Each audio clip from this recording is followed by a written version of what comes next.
Okay.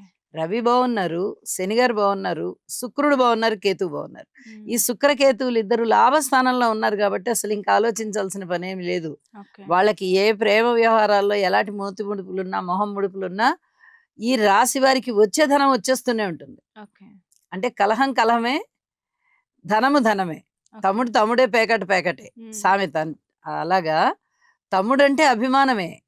కానీ పేకాట్లో ఓడినా, గెలిచినా అక్కడ ఏమైతే పందెం గట్టి ఉన్నారో అది ఇవ్వాల్సిందే, పుచ్చుకోవాల్సిందే. ఓకే. అలాంటి పరిస్థితి. ఇక్కడ కూడా అలాగే మనకి ఏమనిపిస్తోంది అంటే, జాగ్రత్త జాగ్రత్తే.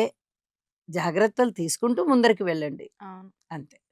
అమ్మ మరి తులారాశి వాళ్ళు విదేశీయాన ప్రయాణాలు చేయాలనుకునే వారికి ఎలా ఉంది? విదేశీయానాలు అంతగా అనుకూలించేటటువంటి పరిస్థితి అయితే కనబడబోవడం లేదండి. ఓకే. వీరికి వ్యాపారం వైపుగా కొంచెం బావున్నట్టుగా ఉంది కానీ, అది కూడా అతి కష్టం మీద లాగాలి బండిని. హ్మ్. పూర్తిగా చాలా బావుంది అని చెప్పడానికి రావట్లా. వెనక చేస్తూ ఉన్నటువంటి వ్యాపారాలలో పెట్టుబడులు పెట్టిన దానికి లాభాలున్నాయి తప్ప, హ్మ్. ఇప్పుడు కొత్తగా లాభాలు బావున్నాయని చెప్పడానికి రాదు. అలాగే విదేశీయానాలు గూడా అంతగా సుముఖంగా లేవు. ఓకే. కొద్ది కాలం ఆగడం మంచిది. అమ్మ మరి ఈ రాశి వాళ్ళు ఏ దేవతకైనా, దేవుడికైనా పూజలు చేస్తే కానీ, లేకపోతే ఏదైనా పరిహారాలు చేస్తే గాని బావుంటుందంటారా? ఒక్కసారి మటుకు ఈ జపాలు చేయించుకోవడం అనేది చాలా